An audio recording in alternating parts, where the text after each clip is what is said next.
तो ये हमारा पाठ्यक्रम का आज तीसरा सत्र है। इसमें आज हम थोड़ा आगे बढ़ते हैं।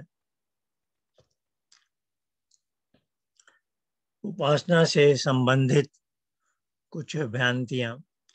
आज तीसरे सत्र में हम जो उपासना की भूमिका की चर्चा कर रहे हैं उसका समापन करना चाहते हैं, और फिर अगले सत्र से जो इस पाठ्यक्रम के मुख्य उद्देश्य हैं, जिसमें सैद्धांतिक पक्ष भी है और विधि भाग भी है, तो सैद्धांतिक पक्ष में थोड़ा आगे बढ़ेंगे।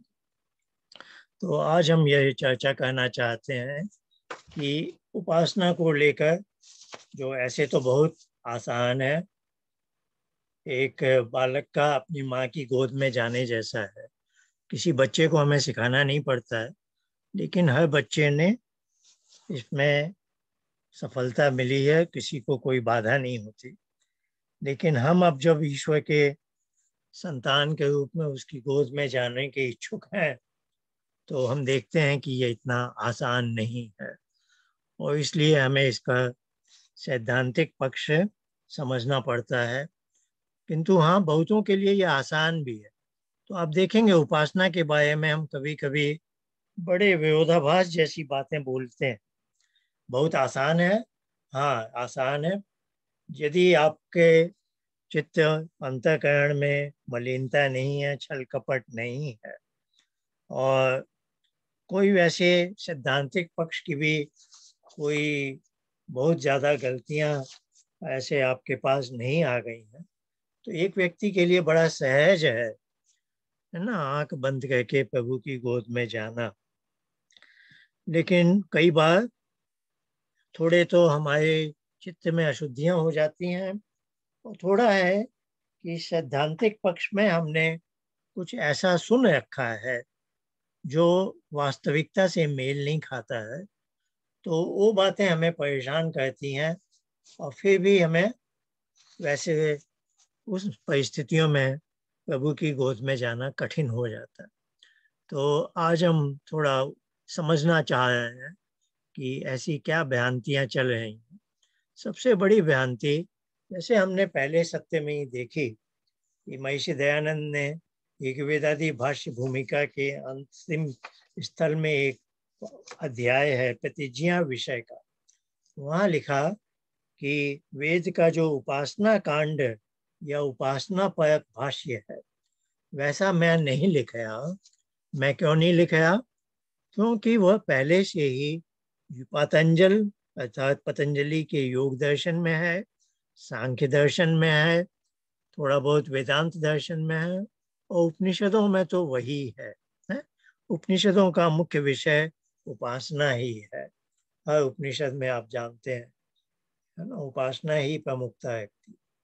तो उन्होंने कहा ये सब ग्रंथ उपासना परक हैं, इसलिए मैं नहीं लिखा। फिर उनका जो भाष्य कहलाता है वह कहलाता है पारमार्थिक भाष्य, क्योंकि उन्होंने प्रतिज्ञा की कि वेद सब सत्य विद्याओं का पुस्तक है, अर्थात वेद में मानव मात्र के जानने लायक जितनी भी विद्याएं हैं वो परमात्मा ने संकलित करके दे दी हैं।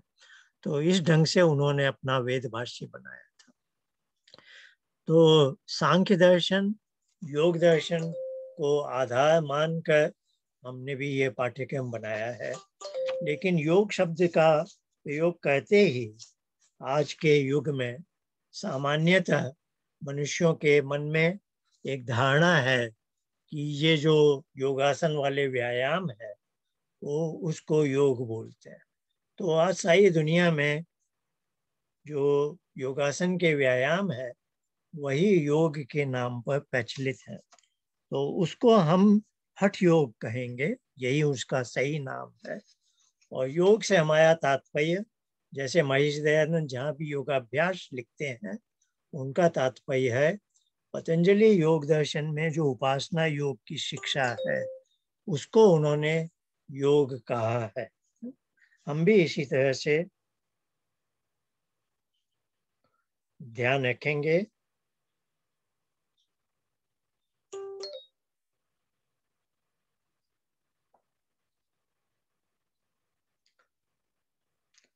कोई सज्जन लिंक मांग रहे हैं,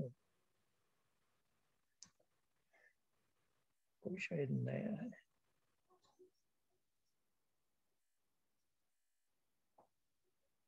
मैं ऐसे फोन बंद रखता हूँ, तो आज गलती से फोन, ठीक है, अब आवाज नहीं आई। तो मैंने कहा कि हठ योग को लोग योग समझते हैं, तो वैसा नहीं होना चाहिए, और ये एक बहुत बड़ी भ्रांति है। और मुझे पूरा विश्वास है इस पाठ्यक्रम में जो लोग मुझसे जुड़े हैं उन्हें ये बात भली भांति से मालूम है कि हठ योग कोई अलग चीज है और पतंजलि का योग दर्शन अलग है। आप में से बहुत से लोग हठ योग वाले व्यायाम भी करते होंगे, अवश्य कीजिए। वो शारीरिक व्यायाम है स्वास्थ्य लाभ के लिए, और उनका अपना लाभ है, और उनका इस उपासना योग से कोई संबंध नहीं है। बहुत सी जगह मैंने देखा है वो भी भ्रांति हो जाती है। लोग समझते हैं कि पतंजलि योग के अष्टांग योग में जो आसन प्राणायाम है वे हठ योग वाले आसन, क्योंकि हठ योग के व्यायाम की मुद्राओं का जो नाम है, जैसे हलासन, भुजंगासन, मत्स्येंद्रासन, वहाँ भी आसन शब्द आता है ना। तो लोग समझते हैं कि जैसे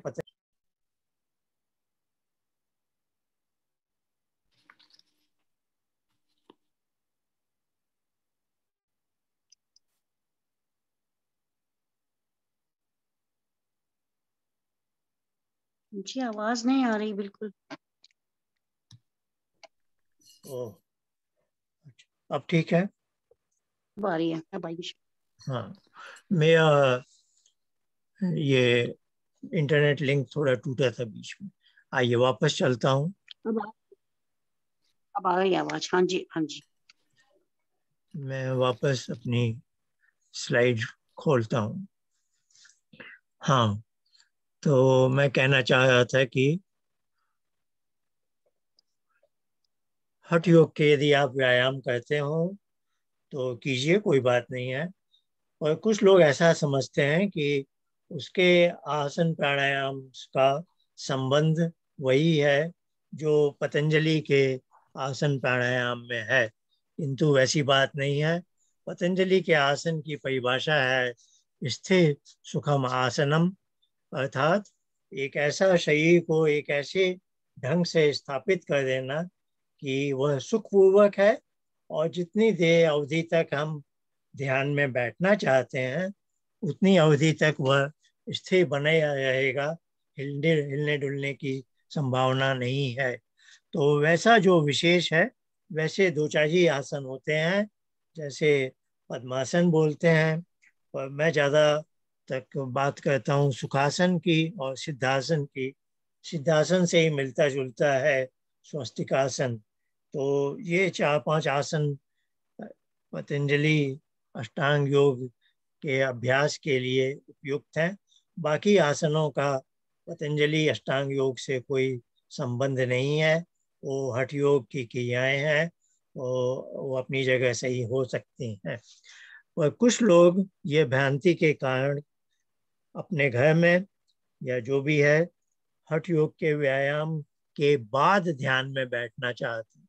वो समझते हैं कि आसन प्राणायाम के बाद ध्यान आता है, ऐसे ऐसे। तो ऐसे लोगों को मैं समझाना चाहूंगा कि हठ योग के व्यायाम का उपासना योग से कोई भी संबंध नहीं है। कोई भी, इस बात को आप अच्छी तरह से गांठ बांध लीजिए, नहीं तो आपको उपासना योग कभी समझ में ही नहीं आएगा, है ना। मैं ऐसे बहुत से लोगों को जानता हूँ जो हठ योग से बहुत निकटता से जुड़े हैं और इस भ्रांति से नहीं हट पा रहे, और ऐसे लोगों को मैंने देखा है समझाने पर भी उन्हें उपासना योग की बातें नहीं समझ में आती। तो ये एक बहुत बड़ी समस्या है। तो जो भी उपासना योग को समझना चाहते हैं, उसमें आगे बढ़ना चाहते हैं, उन्हें यह बात बहुत अच्छी तरह गांठ बांध। मैं उनसे ये भी कहूँगा, अपने घर में जहाँ आप हठ योग के व्यायाम करते हैं, उपासना योग के लिए कोई अलग जगह बनाइए, अलग समय बनाइए। उनको कभी एक साथ मत कीजिए। यदि करना ही है, सुबह ही आप व्यायाम भी करना चाहते हैं वही आप ध्यान में बैठना चाहते तो पहले ध्यान उपासना का काम कीजिए, बाद में शारीरिक व्यायाम हठ योग के व्यायाम कीजिए, है ना। तो ये कुछ बातें, और हो सके तो दोनों के बीच में 15-20 मिनट का एक अंतराल भी लाए। इसके कारण मैं देख रहा हूँ बहुत से लोग उपासना योग में आगे नहीं बढ़ पा रहे हैं। आइए, अब एक दूसरी भ्रांति है जो आज समाज में दुर्भाग्य से आ चुकी है, तो इसका भी निराकरण करना अधिक आवश्यक है। तो हम सब ईश्वर स्तुति प्रार्थनोपासना के मंत्रों से परिचित हैं, जो 8 मंत्रों का संकलन है। तो ऐसे मंत्रों से ऐसी भ्रांति हो जाती कि उन मंत्रों का हम पाठ कहें जिसमें स्तुति पर ईश्वर के गुणगान है और उसका हम अर्थ समझते हों, तो हम कहेंगे कि मैंने ईश्वर स्तुति कर ली। वैसे ही कोई ईश्वर प्रार्थना परक मंत्र है और मैं उस मंत्र का अर्थ जानता हूँ, उस अर्थ की भावना के साथ मैंने उस मंत्र का पाठ किया, तो हम कहेंगे मैंने ईश्वर प्रार्थना कर ली। लेकिन उपासना के साथ ये लागू नहीं होता। कुछ मंत्र उपासना परक हैं और उसी मंत्र का वो अर्थ जानते हुए यदि उस मंत्र का मैंने पाठ किया, तो आप ये मत समझिए कि आपने ईश्वर उपासना कर ली है ना। ईश्वर स्तुति और प्रार्थना अपनी जगह अलग है, जिसमें तन और मन का समावेश आवश्यक है। लेकिन उपासना में हमें तन और मन दोनों से वियुक्त होना है। तो उपासना के अंत में वही परिभाषा आएगी, योगश चित्त वेत्ति निरोध। चित्त की जब सारी हलचल रुक जाएंगी, तभी आप प्रभु की गोद में पहुंचते हैं, है ना। तो हमने जैसे पिछले बार उपासना का एक छोटा सा अभ्यास किया था, तो सबसे ऊपर ये लिखा हुआ था हमारा लक्ष्य क्या है, सुषुप्ति जैसी मानव मन की अवस्था में जाना। तो यह बेंचमार्क आप अच्छी तरह से समझ लीजिए कि उपासना में बैठने के लिए हमारा लक्ष्य है। भले ही हम उस लक्ष्य तक नहीं पहुंच पाते, उस लक्ष्य तक पहुंचना आसान नहीं है, मैं मानता हूँ, आप भी जानते हैं, मैं भी जानता हूँ। लेकिन लक्ष्य को हम नहीं हिला सकते, क्योंकि मेरे लिए वो मुश्किल है, इसलिए मैं अपने लक्ष्य को नहीं बदल सकता, है ना। तो आज हम देखेंगे कि उपासना का वही अर्थ है कि मेरा उससे योग होना, और मेरा योग उससे तभी होगा जब मेरा अपने चित्त से वियोग हो गया है। और चित्त से वियोग तभी होता है जब चित्त निरुद्ध अवस्था में, है ना। और चित्त की निरुद्ध अवस्था को पाना आसान नहीं है। इसीलिए महर्षि पतंजलि ने बीच में हमें एक लक्ष्य दिया, जो एक मध्यवर्ती लक्ष्य, टेंटेटिव हमारा लक्ष्य है, वह है चित्त की एकाग्र अवस्था, जिसको हम ध्यान बोलते हैं। तो तभी इस पाठ्यक्रम में हम ध्यान उपासना ये 2 शब्द क्यों लाते हैं कि ध्यान में हम चित्त की एकाग्र अवस्था में जाना चाहते हैं। और फिर हम निरुद्ध अवस्था में पहुंच गए, जो अब सुषुप्ति जैसी स्थिति आ गई है, तब मैं उसकी गोद में हूं, तो वह उपासना कहलाती।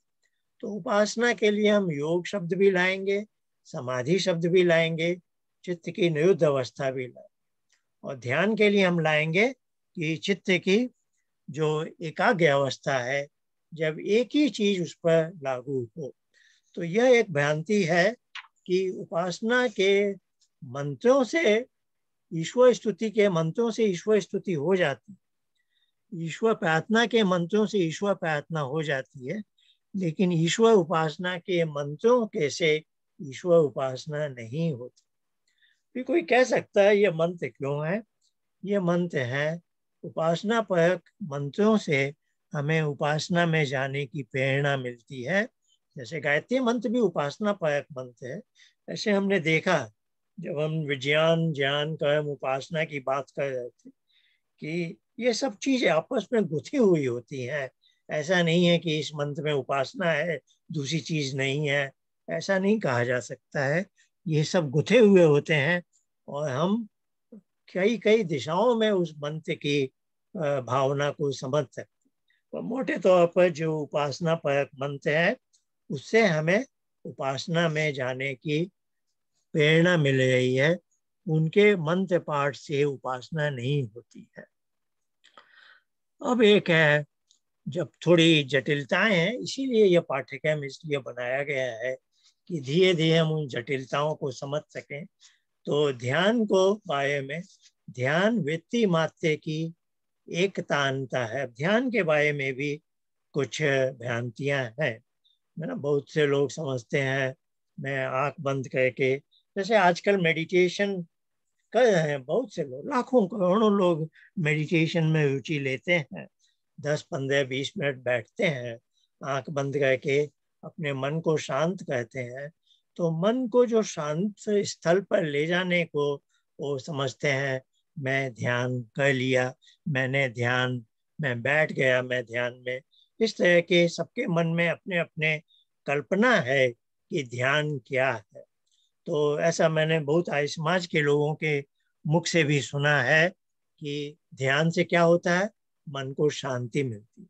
ये बोलने में बुराई नहीं है कि ध्यान से मन को शांति मिलती है, पर बहुत से लोग ऐसा समझते हैं कि ध्यान से मन में वैसा हो जाता है जैसे किसी को कुछ टेनिस खेलने के बाद मन को शांति मिलती है, या जैसे तनाव से मुक्त हो गया, स्ट्रेस फ्री हो गया। कोई बोलता है मैं तैरने के बाद मुझे लगता है, कोई बोलता है मुझे योगा वाले हठ योग के व्यायाम करने से के बाद मुझे लगता है जैसे मैं तनाव मुक्त हो गया। तो ऐसे ऐसे तनाव मुक्ति के लिए हजारों लाखों लोगों के पास हजारों तरह के साधन है, जो सांसारिक साधन है, जिसमें तन और मन का एक तरह से समावेश है। उनकी अपनी कोई गतिविधि है और उससे उसे अच्छा लगता है। तो आर्य समाज के भी मैंने कई लोगों से सुना है कि जैसे इतनी सारी गतिविधियों से मन को अच्छा लगता है, वैसे ही ध्यान करने से भी अच्छा लगता है। तो ये ध्यान का अवमूल्यन हो रहा है। ध्यान ऐसी कोई साधारण चीज नहीं है, ध्यान बहुत ऊंची चीज है। हम ध्यान की बात कर रहे हैं जो चित्त की एकाग्र अवस्था, लेकिन वो भी इतनी आसान नहीं है जितना लोग समझते हैं। तो उस ध्यान के बारे में तीसरे बिंदु में मैंने यहाँ लिखा है, ध्यान वृत्ति मात्र की एकतानता है। और इसको कोई माइंडफुलनेस कहे तो कोई गलत नहीं है। माइंडफुलनेस शब्द अपनी जगह सही है, लेकिन उसे समझना होगा कि mind is filled with oneness. एक कोई आइडिया, एक कोई चीज है जिससे मेरा माइंड भरा हुआ है, पूरा ऑक्युपाइड है, उसी को हम कह रहे हैं एकाग्र अवस्था है। इंग्लिश में आप उसे माइंडफुलनेस कह सकते हैं। महर्षि पतंजलि ने इन सबको एक एक शब्द का एक विशेष निहित अर्थ करके हमें समझाया है। मैं थोड़ी देर के लिए आपको एक पतंजलि का एक सूत्र दिखाना चाह रहा हूँ, जो योग दर्शन के तीसरे अध्याय का पहला सूत्र है धारणा के बारे में। आप सब इस सब चीजों से शायद परिचित हैं। देश बंधस चित्तस्य धारणा। यहाँ मेरा कर्सर आप ध्यान से देखिएगा, ये व्यास भाष्य में मैं जहाँ हिला रहा हूँ वृत्ति मात्र है, इस पर आप बहुत ध्यान दीजिएगा। वृत्ति मात्र, आप जानते हैं धारणा ध्यान और समाधि को अंतरंग योग बोलते हैं, है ना। वो मैं फिर से आपको याद दिलाऊंगा। पिछली बार एक स्लाइड में हमने उपासना के लिए विधि में जब चर्चा की है तो आसन प्राणायाम प्रत्याहार को बहिरंग योग में रखा था, धारणा ध्यान समाधि को अंतरंग योग। यहाँ से असल में योग यात्रा आरंभ होती है। तो ये जो आरंभिक बिंदु है धारणा का, इसमें व्यास जी बहुत स्पष्ट बता रहे हैं हमें कि एक वृत्ति मात्र आपके साथ होनी चाहिए, है ना। तो ये वृत्ति मात्र वाला जो शब्द है वही मैंने यहाँ स्लाइड में लिखा हुआ है। तो इसको आप ध्यान से समझिए कि ये जो वृत्ति मात्र है, एक वृत्ति है जो मैंने अपने चित्त पर चिपका ली है ना। तो ये मैं जो बात बोल रहा था कि ये धारणा में हम जा रहे हैं, पिछली बार हमने इस स्लाइड के आधार पर उपासना विधि को अपनाया था। तो आसन प्राणायाम प्रत्याहार के बाद मैंने एक रेखा खींच दी थी कि ये आसन प्राणायाम प्रत्याहार बहिरंग योग के अंतर्गत आते हैं, धारणा ध्यान समाधि अंतरंग योग में आती है। और धारणा में ही हमने कहा कि हमारी वृत्ति क्या है, हमने किस वृत्ति को जैसे कि चिपका लिया है अपने चित्त पर, वह है ओंकार का मानसिक जप, है ना। क्योंकि अभी चित्त की वृत्ति आ रही है, अभी इंद्रियों का कोई व्यापार नहीं है, तो जो भी वाणी से जो बोलना था, ओंकार का वाचिक जप अब प्रत्याहार में गिना जाएगा, वो धारणा में नहीं गिना जा सकता, है ना। तो ये बातें बड़ी समझने की है कि ओंकार का जप हम कर रहे हैं, क्योंकि योग दर्शन में कहा गया है ना कि तस्य वाचक प्रणव तजपस तदर्थ भाव। तो प्रणव ध्वनि जो है उसी को ओंकार जप बोलते हैं, उसी का जप, लेकिन उसका वाचिक जप प्रत्याहार में गिना जाता है, क्योंकि मेरी वाणी बोल रही है ना। जब मैं अपनी वाणी से व्यायाम ले लिया, अब मैं केवल अपने चित्त पर आ गया हूँ, और चित्त पर अब मैंने क्या कहा अपने चित्त से कि तुम इसी ध्वनि का मानसिक जप करो, यह मेरी वृत्ति मात्र है ना। तो धारणा में हमारी वृत्ति क्या थी, प्रणव ध्वनि का मानसिक जप, है ना। जैसे मन उसमें लगा हुआ, मैं बोल नहीं सकता क्योंकि वो मानसिक जप है, पर आप समझ गए मैं क्या कहना चाहता हूँ। पर वही वृत्ति मात्र हो, तो इसको हमने थोड़ा और स्पष्ट किया कि और कोई भी विचार वहां नहीं होना चाहिए। तो वृत्ति और विचार का अंतर आपको समझना आवश्यक है ना। ये आप समझेंगे नहीं तो फिर मुश्किल हो जाएगा, है ना।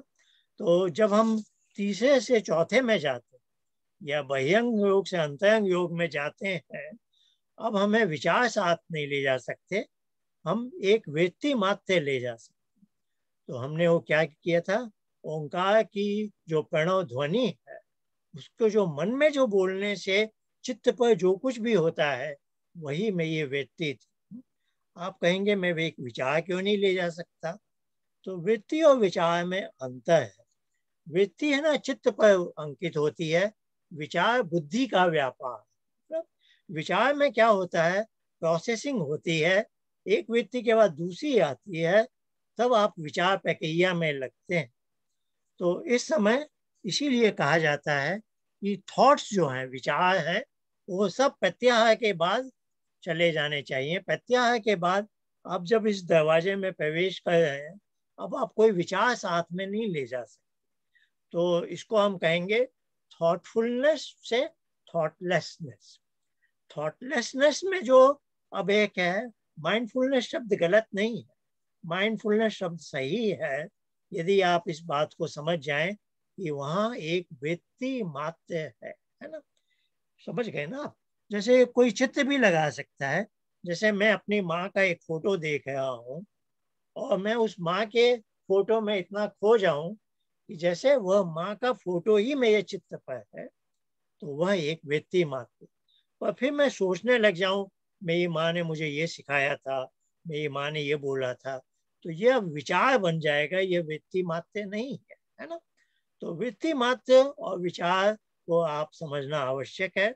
वृत्ति चित्त पर आती है, और जब चित्त उस पर, जैसे अगला हम सूत्र देखेंगे तो उसमें आएगा व्यास भाष्य में, जब धारणा से ध्यान में जाते हैं तो यह वृत्ति मात्र का क्या बोलेंगे, वो सदृश प्रवाह बन जाता है ना। तो अभी आपको ये भी मैं बताना दिखाना चाहता हूँ कि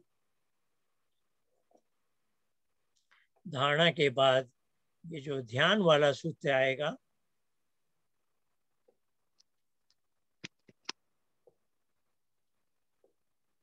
ये ध्यान है।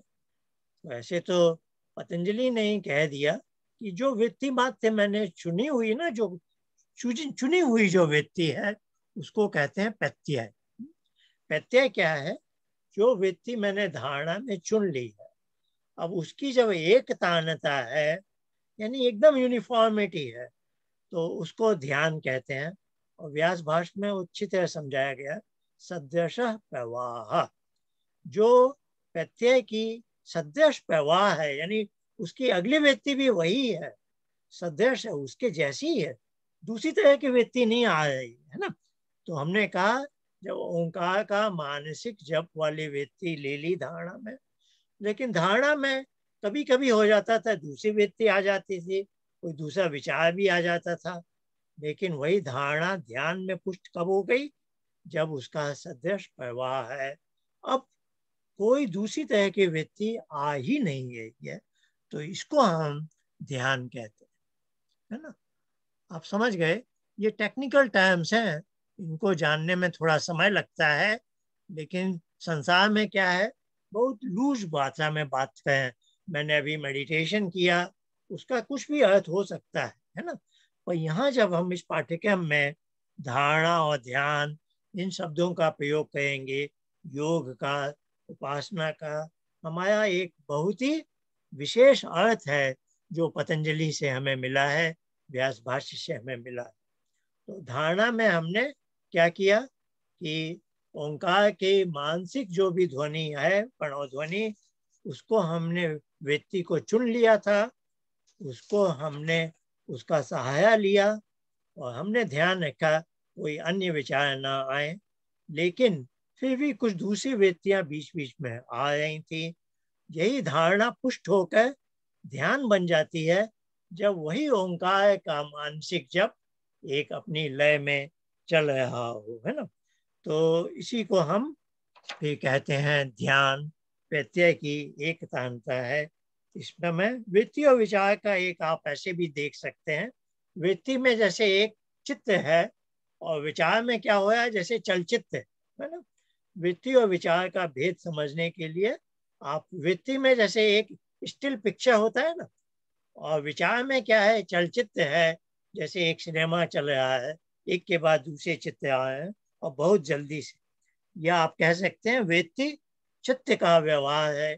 जिसे चित्त और बुद्धि एक ही इंस्ट्रूमेंट को कहा जाता है, लेकिन जब वह बुद्धिपूर्वक विचार करने लगे तो उसे बुद्धि कहते हैं, और जब वो बुद्धिपूर्वक विचार हट गए हैं, अब एकदम शांत हो चुका है, तो उस परिस्थिति में उसी इंस्ट्रूमेंट को चित्त कहते हैं। और ध्यान इसकी एकाग्र अवस्था है। और आप जानते हैं सारे संसार की सारी चीजें हमारे चित्त पर अंकित होती हैं, हमारी बुद्धि पर अंकित होती हैं, उसी से हमें उनके बारे में पता चलता है। लेकिन ईश्वर एक चीज ऐसी है जो हमारे चित्त पर कभी भी अंकित नहीं हो सकता है।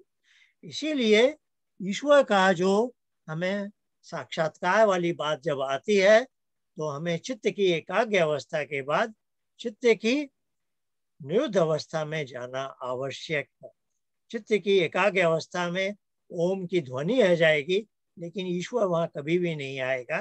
तो इसीलिए चित्त की ये ओंकार जब भी एक टेंटेटिव अवस्था है, असल में हम अपने चित्त को कह रहे हैं कि कोई और चीज को यहाँ मत आने दो।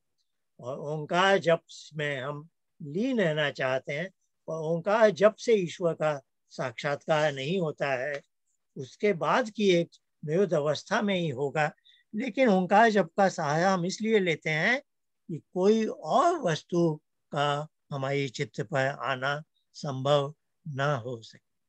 तो हम जो अभी इसमें भ्रांतियों के बारे में बात कर रहे थे कि यह एक तीसरा बिंदु की मैंने काफी व्याख्या कर दी। चौथे बिंदु पर आते हैं। ये भी एक थोड़ा समझने का विषय है कि योग दर्शन का व्यास भाष्य उपलब्ध है, और जिनको संस्कृत का अच्छा ज्ञान है वे दोनों का लाभ उठाकर योग दर्शन की, उपासना योग की बहुत बातों को समझ सकते हैं। लेकिन एक बात ध्यान रखने की है कि इनका आरंभ हो रहा है योग चित्त वृत्ति निरोध। चित्त शब्द बताया नहीं गया है पतंजलि के योग दर्शन में, और व्यास भाष्य में भी अधिक कुछ नहीं बताया गया। लेकिन हाँ, कोई बहुत ध्यान से पूरा इसे पढ़ जाए तो संगति लगाए तो उसे समझ में आ सकता है कि चित्त क्या है। तो यह एक समस्या बहुत सी है। बहुत अच्छे अच्छे व्याख्याकारों ने अच्छे अच्छे ग्रंथ लिखे हैं, लेकिन कई ग्रंथों में यही नहीं बताया गया है कि चित्त से क्या आशय लिया जाए। चित्त को आप यदि न जानते हो तो आप पतंजलि के योग दर्शन और उसके व्यास भाष्य से अच्छी तरह से न्याय नहीं कर सकते हैं। और चित्त पर जो वृत्तियां आती हैं, इसलिए चित्त को जानना आवश्यक है। क्योंकि चित्त की वृत्तियों का ही निरोध करना है। लेकिन चित्त की वृत्तियां कहाँ से आ रही हैं वो भी जानना आवश्यक हो जाता है। इसलिए सांख्य का एक बहुत अच्छा अध्ययन आवश्यक है, जिसमें अंतःकरण को अच्छी तरह से समझाया गया है। सांख्य के साथ ये समस्या है, जैसे योग दर्शन के साथ व्यास भाष्य है, वैसे सांख्य दर्शन के साथ किसी ऋषि का भाष्य नहीं मिलता है। तो सांख्य दर्शन की व्याख्या करने में बहुत सी अड़चनें आती हैं, और सांख्य दर्शन में अंतःकरण की व्याख्या नहीं हो पाती आसानी से। तो ये समस्याओं के कारण उपासना योग के सैद्धांतिक पक्ष को ग्रहण करने में समस्याएं हैं। आइए हम आगे बढ़े हैं थोड़ा अभी। इसीलिए यह पाठ्यक्रम की विशेषता है कि हम एक एक क्रम से जहाँ जहाँ पर कुछ कुछ पूरी चीज हमें उपलब्ध नहीं मिल रही है उसको हम कैसे समाहित कर सकें और इस पाठ्यक्रम को मजबूती दी जा सके। अभी हम उस ओंकार जप की बात कर रहे हैं, क्योंकि हमने देखा था जब हमने उपासना की विधि बनाई, हमने महर्षि दयानंद के एक वेदादि भाष्य भूमिका में उपासना विषय के अध्याय से ओंकार के जप के वृत्ति मात्र के रूप में अपनाने की प्रेरणा ली, और उस तरह से हमने विधि को अपनाया था। उसी को हम पुष्ट करना चाह रहे हैं कि प्रणव ध्वनि का ही जप किया जाता है। ये योग दर्शन में 2 सूत्र हैं, पहले अध्याय के 27वां 28वां, जिससे आप अच्छी तरह से परिचित हैं। तस्य वाचक प्रणव तजपस तदर्थ भावन। अब ओंकार जप में कोई भ्रांति न हो कि जैसे मैं वाणी से जप कर रहा हूँ उसी से उपासना हो जाएगी, उस भ्रांति को हटाने के लिए ये 2 स्लाइड आपको दिखाई जा रहे हैं। तो योग दर्शन के पहले अध्याय के 42वें सूत्र में जितनी भी वस्तुएं इस संसार में हैं उनको हम जिस माध्यम से ग्रहण करते हैं, जिसको कहा जाता है इंद्रिय प्रणाली, इंद्रियों से ज्ञानेंद्रियों से जानना, और फिर हमारे बुद्धि पर उसका एक बुद्धि है ना तदाकार बन जाती है, और फिर उसको पुरुष जान जाता है। पुरुष को कहते हैं बुद्धि का प्रतिसंवेदी है। तो इस प्रक्रिया को पतंजलि योग दर्शन में शब्द अर्थ और ज्ञान, ये 42वें सूत्र में ये 3 पद आ रहे हैं, शब्द अर्थ और ज्ञान। तो हर इंद्रियों के विषय के बारे में शब्द होता है, अर्थ होता है और ज्ञान होता है। इसका आशय हम समझ लें।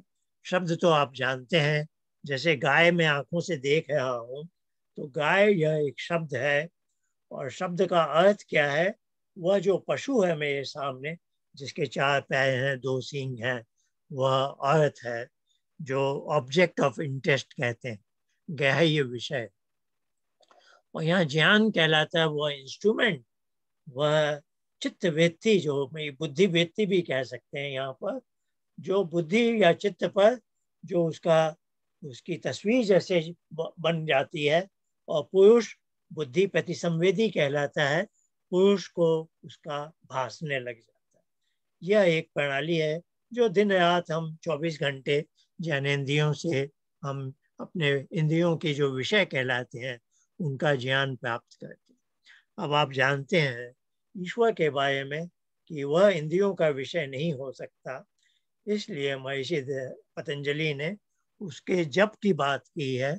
तो इस जप के बारे में कोई भ्रांति ना हो कि बहुत से लोग जैसे वाणी से बोल रहे हैं उसी को जप समझ है, तो वहाँ ऐसी बात नहीं है। जप के संदर्भ में ओंकार का जो जप किया जाएगा, तो शब्द, इसको शब्द नहीं कहते हैं, वो टेक्निकलिटी में मैं अभी नहीं जा रहा।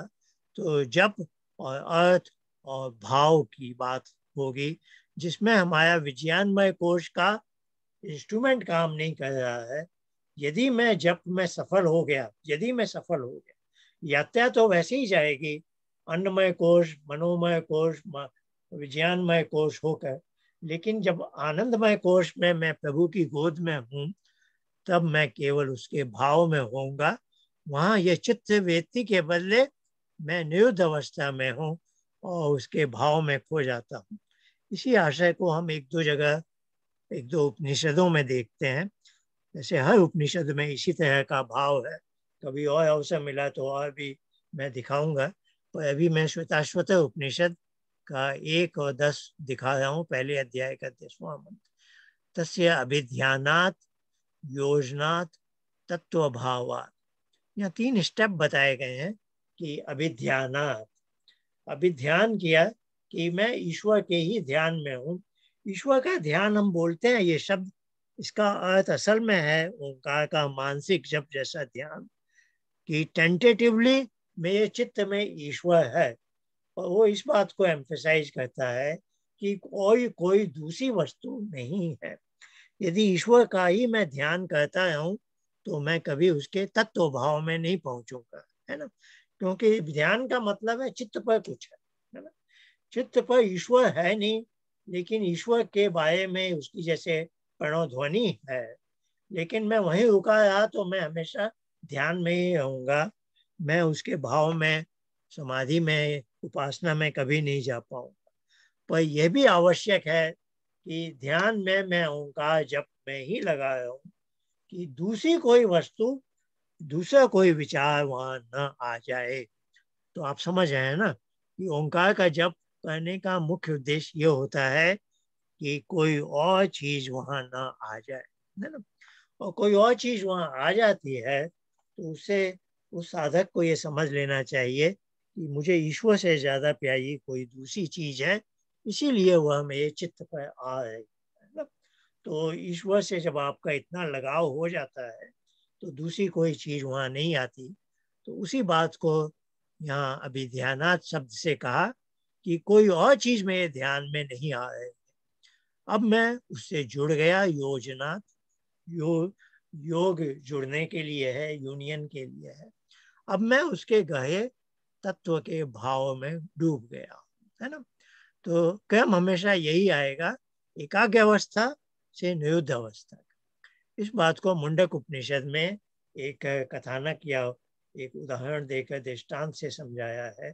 बहुत अच्छा दृष्टांत है, ये 2 मंत्रों में आया है ना, दूसरे अध्याय के 3 और 4 मंत्र में। तो मैं इसके बहुत संक्षेप में कहना चाह रहा हूँ। और इस चित्र के माध्यम से अच्छा बताया गया है कि एक धनुष है, धनुष का नाम जैसे प्रणव ध्वनि है, और जो बाण है वह मेरा पुरुष है, मेरा आत्म तत्व है, और लक्ष्य है ब्रह्म, है ना। तो धनुष के माध्यम से बाण को उस अपने लक्ष्य पर बींधा जा रहा है।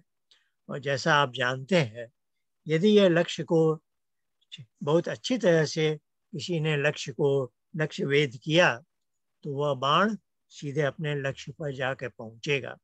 और बाण आत्म तत्व है जो प्रभु से मिलेगा। इसमें देखिए साधन है धनुष का, धनुष का उपयोग किया जाए, प्रणव ध्वनि का उपयोग। अब धनुष यहीं छूट जाएगा और बाण अकेला जाएगा ब्रह्म की गोद में, है ना।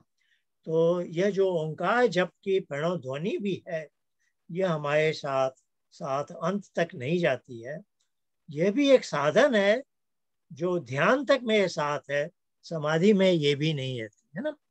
तो उस जप की एक विशेषता है, तो वह एक बिंदु तक है, उसके बाद वह नहीं है। तो इस बात को आप ध्यान रखेंगे, तभी ये चीजें आपको ठीक से समझ में आएंगी। उपासना मानव मात्र के लिए है। उपासना मार्ग पर चलने के लिए विद्वान होना आवश्यक नहीं है। यह मैंने कहा, बहुत शुद्ध पवित्र आत्माएं उपासक बनती हैं, बन जाती हैं, और वह होना आवश्यक है। किंतु जिसके लिए कठिनाई है, जिसके लिए मुश्किल हो, उसके लिए भी बहुत अच्छा हमें बताया गया है। योग ही योग का शिक्षक है। ये योग दर्शन के 3 अध्याय के 6 सूत्र पर व्यास भाष्य में एक ये श्लोक आता है, योगेन योगो ज्ञातव्यो योगो योगात् प्रवर्तते यो अपमत्तस्तु योगेन स योगे रमते च। देखिए किसी भी विद्या में 2 भाग होते हैं, सिद्धांत पक्ष और विधि पक्ष या क्रियात्मक पक्ष। तो इसका ये जो श्लोक का पहली पंक्ति है, इसके भी 2 भाग हैं। पहला चतुर्थांश ये है, योगेन योगो ज्ञातव्यो। यहाँ योग दर्शन के जो सैद्धांतिक पक्ष का ज्ञान भाग है, उसकी बात की जा रही है।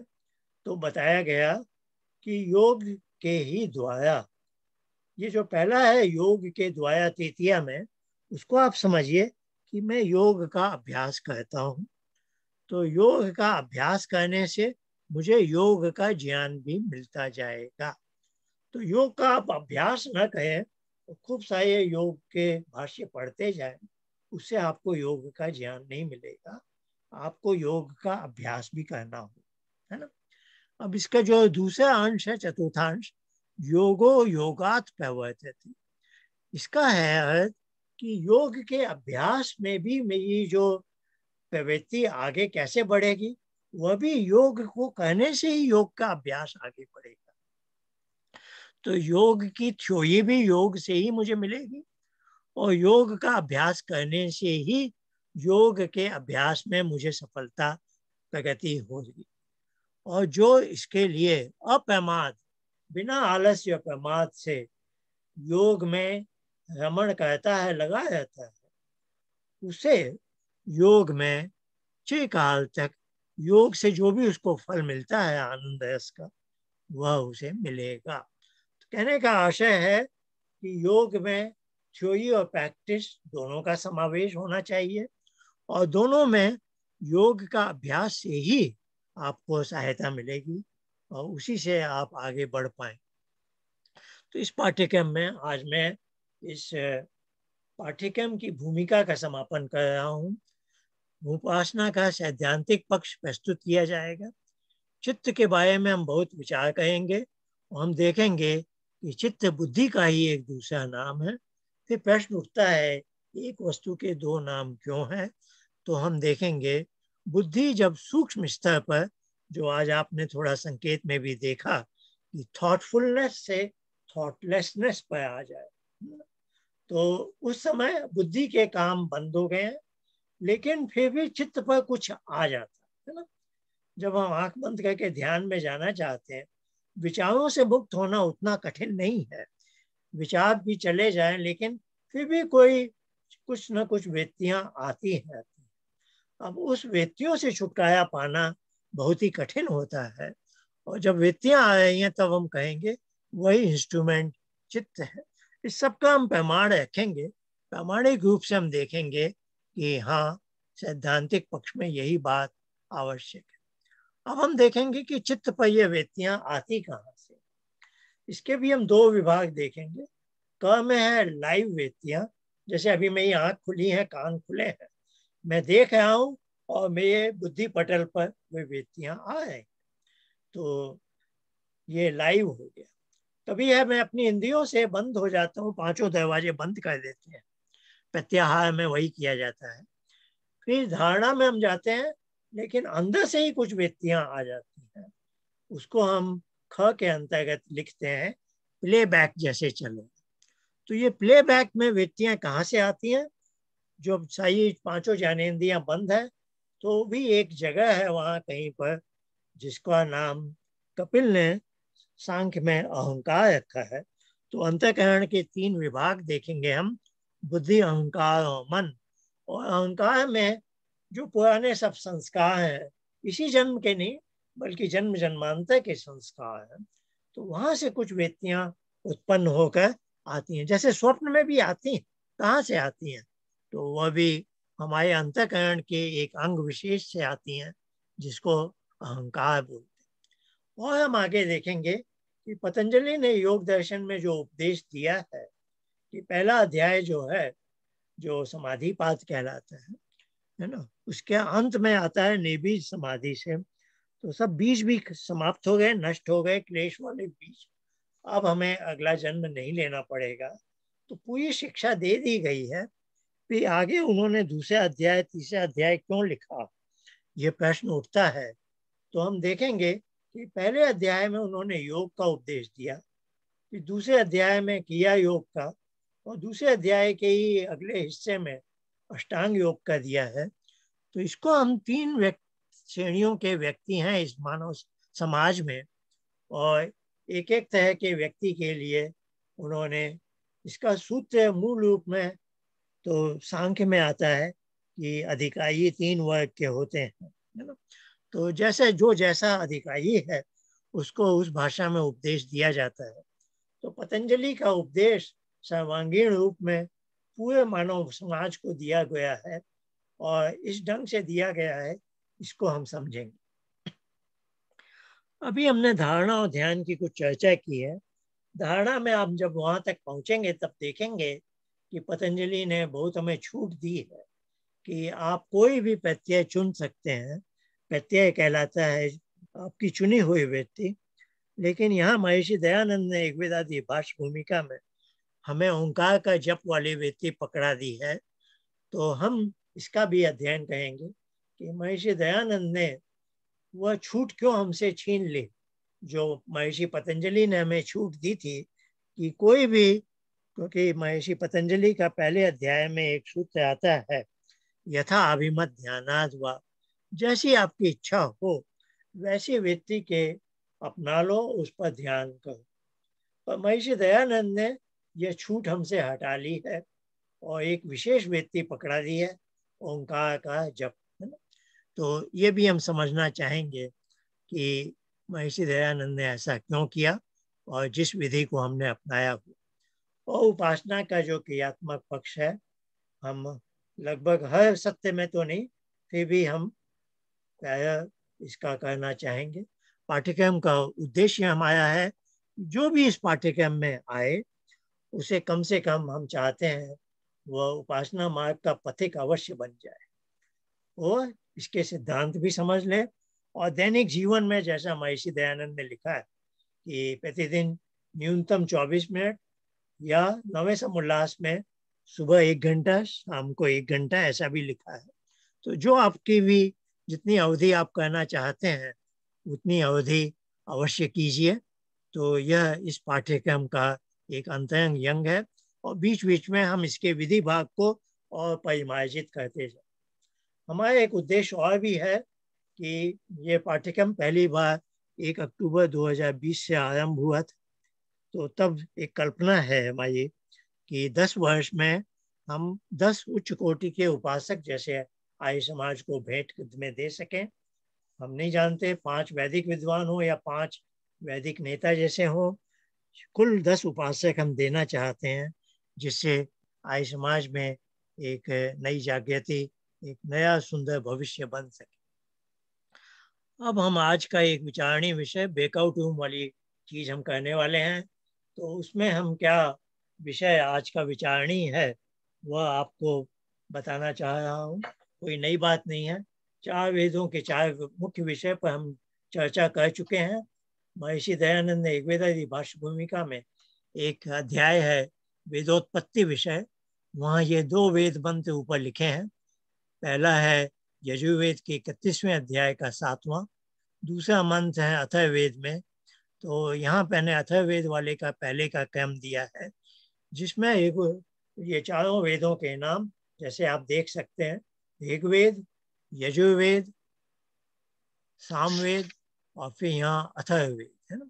तो इस क्रम से सामान्यतः हम बोलते हैं, बच्चों को भी यही सिखाते हैं कि वेद 4 हैं, ऋग्वेद, यजुर्वेद, सामवेद, अथर्ववेद। ये एक सामान्य क्रम है जिस ढंग से।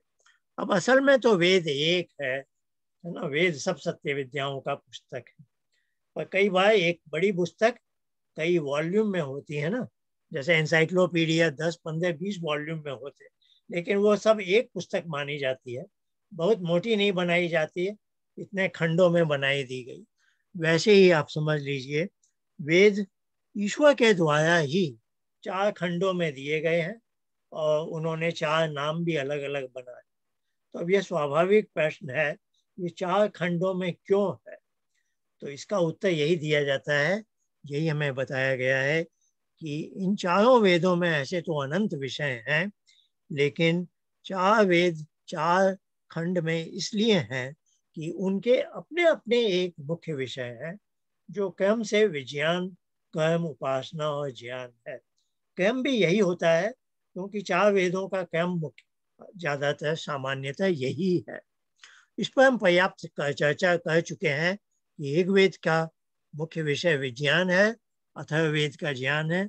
लेकिन कुछ लोगों ने यह उल्टा कह दिया, क्योंकि उन्होंने समझा विज्ञान से आशय साइंस वाला है और अथर्ववेद में साइंस की बातें ज्यादा है, ये बात सही है, लेकिन महर्षि दयानंद का और वैदिक ऋषियों का आशय विज्ञान शब्द सांख्य दर्शन में भी आता है, तो वहां भी हम देखेंगे कि विज्ञान से आशय जो चित्त पर संप्रज्ञात योग पर जो हमें ज्ञान प्राप्त होता है उस विशेष ज्ञान को बोलते हैं।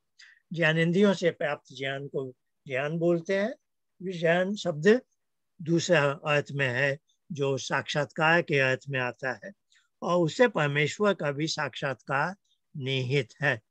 तो ये हम चर्चा कर चुके हैं, और पिछली बार हमने एक मैं आपको ये दिखाना चाह रहा था, ये मैंने बताया कि आध्यात्मिक उन्नति एक व्यक्ति की अर्थात अथवा व्यक्ति के से समूह व्यक्तियों के समूह वाली एक संस्था की। मैंने कहा ये चार शब्दों को हम इस ढंग से भी देख सकते हैं, जैसे आध्यात्मिक उन्नति के ये 3 सीढ़ियां हैं। तो सबसे पहले हमें कर्म की सीढ़ी से ऊपर चढ़ना, फिर ज्ञान, फिर उपासना, उसमें हमें सफलता मिली तो हमें विज्ञान की प्राप्ति होगी। तो ये जो एक मंत्र है यजुर्वेद के 31वें अध्याय का 7वां मंत्र है, जो ऋग्वेद में भी पुरुष सूक्त में आता है, 10वें मंडल के 90वें सूक्त का 9वां मंत्र है, या यजुर्वेद का 31वें अध्याय का ये पुरुष सूक्त कहलाता है, बहुत प्रसिद्ध सूक्त है। इसमें 4 वेद के नाम क्रमशः इस क्रम से आते हैं: ऋग्वेद, सामवेद, अथर्ववेद और यजुर्वेद, है ना। ऋग्वेद, सामवेद, अथर्ववेद, और इनके विषय को यदि मैं लिखूं क्रमशः तो बन जाते हैं विज्ञान, उपासना, ज्ञान और कर्म। और इसके आधार पर मैं ये 3 सीढ़ियां, ये 4 शब्द ऐसे लिख सकता हूँ, है ना। तो ये इसका एक प्रमाण के रूप में मैं कह रहा हूँ। ऐसे भी ये समझना बहुत आसान है कि यदि आपको उपासना में प्रवीणता लानी है तो सबसे पहले आपके कर्म अच्छे होने चाहिए, अच्छे धर्मानुसार होने चाहिए।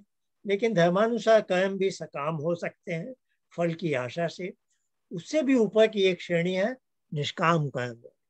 उस तरह के आपके कर्म हो तब आपको, जैसे बहुत सब किसी को इस पाठ्यक्रम में रुचि नहीं, इस पाठ्यक्रम को हम ज्ञान की सीढ़ी के रूप में देख सकते हैं।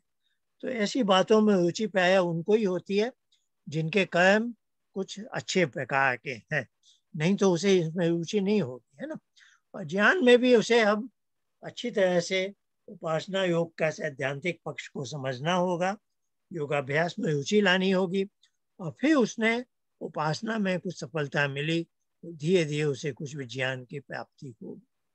तो योग दर्शन में हम देखेंगे कि कर्म और ज्ञान और उपासना को महर्षि पतंजलि लिखते हैं, अभ्यास वैराग्याभ्याम तन निरोध। अभ्यास और वैराग्य से चित्त की वृत्तियों का निरोध होता है और योग की प्राप्ति होती है। तो अभ्यास को आप कर्म की दिशा में देख सकते हैं, और वैराग्य, यदि आपको ज्ञान इस संसार का सही मिल गया कि संसार में तो केवल सुख और दुख है, आनंद नहीं है, ईश्वर वाला सच्चिदानंद स्वरूप का आनंद यहाँ नहीं है, है ना। प्रकृति हमें सुख और दुख ही दे सकती है, सुख भी देती है तो साथ में दुख भी देती है। तो इससे आपको राग नहीं करना है। यह ज्ञान हो गया तो इस राग से आप उल्टी दिशा में जाएंगे, उसी को वैराग्य कहेंगे, है ना। तो मेरा आशय है अभ्यास कर्म की दिशा में है, वैराग्य ज्ञान की दिशा में है, और उपासना से योग की प्राप्ति है। तो पतंजलि की ये शब्दावली इसी संदर्भ में है, और इसी को हम आज शायद हमारा प्रश्नोत्तर काल नहीं हो पाएगा तो बैकआउट रूम में हम जाएंगे। आज का विचारणीय विषय है, हाँ समय आगे बढ़ रहा है तो जो न सम्मिलित हो सकें उनसे मैं क्षमा प्रार्थी हूँ। बाकी जो इस बैकआउट रूम में विचार करने में समय दे सकते हैं वो अवश्य इससे लाभान्वित। आज का विचारणीय विषय, अब इसमें मैं एक षड्दर्शन युग में जा रहा हूँ, और ये आप सब इस विषय पर विचार करेंगे कि उसमें भी ये जो 6 पुस्तकें कहलाती हैं, सांख्य योग, न्याय वैशेषिक, मीमांसा और वेदांत दर्शन। वेदांत को थोड़ी देर छोड़ दें तो मीमांसा में कर्म का उपदेश है, सांख्य योग में उपासना का उपदेश है, जो महर्षि दयानंद ने भी ऋग्वेदादि भाष्य भूमिका में प्रतिज्ञा विषय में लिखा है। न्याय वैशेषिक में ज्ञान प्राप्ति का लक्ष्य है। इसको हम देखें तो जैसे कि भारत का प्राचीन इतिहास, जब सांख्य और योग सांख्य पहले कपिल ने लिखा, बाद में उन्हें पतंजलि को योग दर्शन के लिखने की आवश्यकता की हुई। इस पर तो हम थोड़ा प्रकाश इस पाठ्यक्रम में डालेंगे कि सांख्य के बाद योग की क्यों आवश्यकता पड़ी होगी। और अभी इसको एक समूह के रूप में देखते हैं तो इसमें उपासना का समावेश है। उपासना से भारत का मानव समाज उस समय थोड़ा विहीन होने लगा, तो न्याय वैशेषिक में उन्होंने ज्ञान का उपदेश दिया। उससे भी जब विच्युत होने लगा, ज्ञान की भी कमी, अब कर्म की प्रधानता होने लगी, तो मीमांसा में उपदेश दिया गया कि कर्म तुम्हारे वैसे हों जो वेद के अनुसार हों, वेद विहित हो। तो इससे अब ये पता चल रहा है कि कर्म ज्ञान उपासना जहाँ आध्यात्मिक प्रगति के सोपान है, वहाँ हमारे पराभव के भी यही दिशा रही है। तो यह हमारा सोचना सही है कि ऐसे ही मानवता नीचे भी गिर गई है और ऐसे ही ऊपर भी जा सकती है। तो प्रस्तुत पाठ्यक्रम आर्य समाज में नई जागृति लाने में कैसे सक्षम है, कैसे हर आर्य समाज के व्यक्ति में कर्म ज्ञान उपासना के माध्यम से हम आध्यात्मिक उन्नति ला सकते हैं, और हर व्यक्ति में आएगी तो उसके संगठन में भी आएगी। इस माध्यम से हम विचार करना चाहते हैं।